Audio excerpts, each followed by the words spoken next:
কী অবস্থা সবার? আশা করি সকলে ভালো আছেন। ত্রাণ বিতরণ কর্মসূচি শেষ করার পর আজকে বাসায় আসলাম। এসে সবার আগে ঘুমাইছি। কারণ গত ২ দিন ঘুমাইতে পারি নাই। যাওয়া আসা সবকিছু সবকিছুর মধ্যে আসলে ঘুমের সময় হয়নি। তো এখন যে বিষয়টা নিয়ে আসলে বলতে যাচ্ছি, আমরা গিয়েছিলাম হচ্ছে কুমিল্লার বুড়িচংয়ে এবং অনেকেই জানেন যে রঘুনাথপুর ওয়েলফেয়ার অ্যাসোসিয়েশনের পক্ষ থেকে আমরা ত্রাণ বিতরণের জন্য গিয়েছিলাম। তো ত্রাণ বিতরণ করতে যাওয়ার পর আসলে ওইখানে যাওয়ার পর আমরা সার্বিক যে পরিস্থিতিগুলো দেখলাম, যে পরিস্থিতির সম্মুখীন হয়েছি, যা অনুধাবন করলাম সেই বিষয়ে কথা বলার জন্য আজকে একটু ক্যামেরা হাতে নিলাম। আহ, এখন আসলে মূলত সেই বিষয় সম্পর্কেই কথা বলবো। আমরা আসলে আহ, যতটা বাইরে থেকে আন্দাজ করতে পারছি যে ওইখানের পরিবেশ পরিস্থিতি এমন হইতে পারে, বন্যার পরিবেশ পরিস্থিতি এমন হইতে পারে, কিন্তু ওইখানে গিয়ে আসলে সম্পূর্ণটার ভিন্ন। মানে যতটা ভয়ঙ্কর আসলে আমরা করছি বাইরে, মানে না দেখে আসলে যতটা আমরা আন্দাজ করতে পারতেছি ওইখানের পরিস্থিতি তার থেকেও খারাপ। তো ব্যাপারটা হচ্ছে যে আমরা প্রথমে ওইখানে যাওয়ার পর প্রথমেই যে টেনশনটা ছিল যে আমরা আসলে কোনো নৌকা পাবো কিনা, কারণ আমরা যাচ্ছি ঝিনাইদহ থেকে ত্রাণ নিয়ে যাওয়া আর নৌকা সাথে করে নিয়ে যাওয়া খুবই খুবই টাফ ব্যাপার ছিল। এর জন্য আসলে আমরা নৌকা নিতে পারি নাই। তো আলহামদুলিল্লাহ ওইখানে যাওয়ার পর পলাশ ভাইয়ের সাথে দেখা হয়। যদিও উনি আমার পূর্ব পরিচিত ছিলেন না, ওইখানে যাওয়ার পর ওনার সাথে আমাদের পরিচয় হয়েছে এবং উনি ঢাকা থেকে 4টা নৌকা নিয়ে গেছিলো। ওনারা হচ্ছে 2 দিন আগে ফেনীতে ত্রাণ বিতরণ কর্মসূচি শেষ করার পর ওনার নিজ এলাকাতে ত্রাণ দেওয়ার জন্য 4টা নৌকা ঢাকা থেকে নিয়ে গেছিলো। তার মধ্যে একটা নৌকা আমাদেরকে দিয়েছিলেন এবং আমাদের সাথে ছিলেন। তো আমাদের সাথে আরও একটা ইউনিট ছিল যারা হচ্ছে গেছিলো গাজীপুর থেকে। সো আমরা টোটালি 3টা টিম খাবার নিয়ে বের হয়েছিলাম এবং আলহামদুলিল্লাহ সফলভাবে ত্রাণ বিতরণ করতে সফল হয়েছি। এবং সব থেকে যেই ইম্পর্টেন্ট বিষয়গুলো, আসলে কিছু বিষয় আপনাদের সাথে কথা বলবো বলে আসলে ক্যামেরা অন করা, সেটা হচ্ছে যে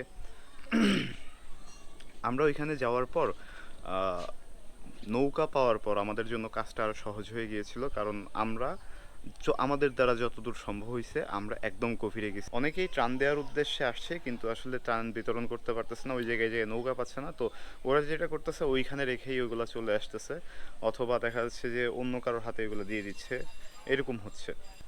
এইখানে আবার একটা জিনিস দেখলাম যে আসলে ঘরের শত্রু বিভীষণ। অনেকেই ওইখানে কিছু অসাধু ব্যক্তি আছে, ওইখানে যেমন ভালো লোক লোক আছে যারা আসলে আমাদেরকে হেল্প করছে, আবার তার পাশাপাশি দেখলাম কিছু অসাধু ব্যক্তিও আছে। তারা যেটা করতেছে, ওইখানে গাড়ি ঢোকার সাথে সাথে তারা বলতেছে ভাই ওইদিকে যান, ওইদিকে যান, ওইদিকে হচ্ছে ত্রাণ লাগবে, ওইদিকে অবস্থা খুব খারাপ। আসলে ওইরকম কিছুই না। হ্যাঁ, ওইখানে মোটামুটি যারা নৌকা পাচ্ছে তারা সবাই, মানে সবাই তো এক্সপেক্ট করে যে আমরা ভালো জায়গায় ত্রাণ দিব। তো যারা নৌকা পাচ্ছে তারা সবাই যেতে পারছে, কিন্তু যারা পাচ্ছে না তারা ওই জায়গায় ওদের ত্রাণগুলো রেখে যাচ্ছে। এবং ওইখানে যারা স্থানীয় আছে তারা দেখা যাচ্ছে বারবার ঘুরে এসে মানে তারা আসলে নিজেরাই আসলে অন্যের খাবার নিয়ে যাচ্ছে। মানে নিজেরাই নিজেদের খাবারগুলো হচ্ছে নিয়ে যাচ্ছে। কেমন, আমি এমনও কয়েকটা জায়গায় দেখছি যেখানে একজন ব্যক্তি দ্বিতীয়বার আসতেছে। হ্যাঁ, যেমন হচ্ছে এক মহিলাকে দেখলাম, উনি ত্রাণ নিয়ে গেল, আমার হাত থেকেই নিয়ে গেছে। উনি আবার একটা দেখলাম যে গায়ে অন্য একটা চাদর জড়ায় চলে আসছে। আমি তো প্রথমে চিনতে পারি নাই, পরে যখন নিয়ে চলে গেছে তখন বুঝতে পারলাম যে আসলে এমনও হচ্ছে যে কি বলবো, মানে বুঝতেই পারতেছেন।